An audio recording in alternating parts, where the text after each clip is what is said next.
The hum of the assembled media grew louder as the double doors behind the podium swung open. A collective hush fell as President Donald J. Trump, resplendent in his customary navy suit and crimson tie, strode purposefully to the microphone. The setting was unusual, not the White House press briefing room, but a cavernous hall in a repurposed federal building, chosen, some whispered, for its less elitist feel. This was no ordinary announcement.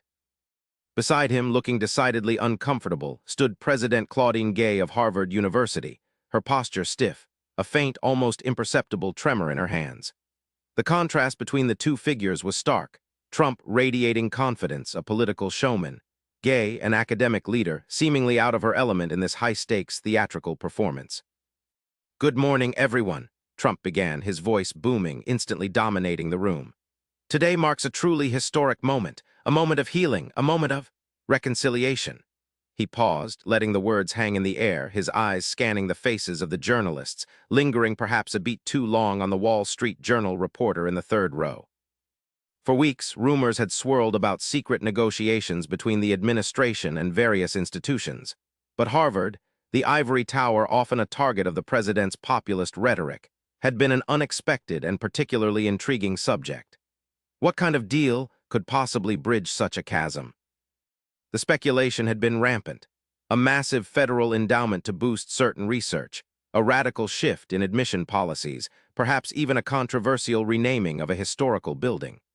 Each rumor more outlandish than the last, yet each carrying a sliver of plausibility in the current political climate. President Gay cleared her throat, adjusting her glasses as if to interject, but Trump raised a hand, a subtle but firm gesture that halted her. He leaned into the microphone, a smirk playing on his lips, the kind that preceded a bombshell.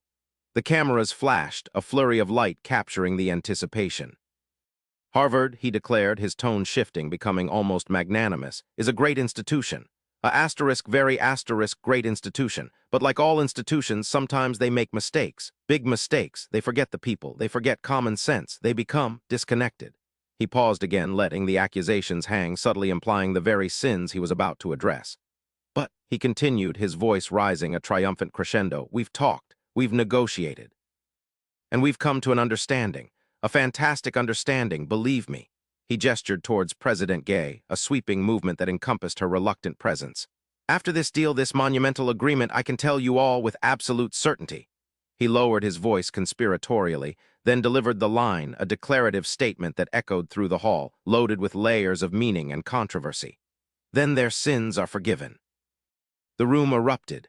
Journalists shouted questions, photographers scrambled, and President Gay's face, already pale, seemed to drain of all remaining color. The pronouncement hung heavy, a blend of political power play, religious metaphor, and pure, unadulterated Trumpian theater. What exactly had been forgiven, and at what